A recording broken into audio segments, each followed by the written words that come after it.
usapang politika tayo. Malapit na ang 2016 presidential election at hangad ng bawat isa ang pagbabago magaganap sa sistema ng ating bansa. Kaya kailangan natin ng isang alternatibong leader na handang wakasan ang mga katiwalian katulad ng kriminalidad, korupsyon at droga. Base sa report ng Social Weather Station o SWS survey, si Duterte ay nangunguna sa presidentiable list sa 38%, halos doble ang lamang ni Duterte kay Binay at Po na tig 21% lamang.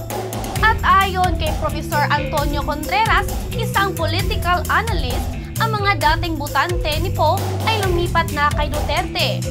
Kaya tuloy ang suporta natin kay Duterte bilang bagong presidente ng bansang Pilipinas.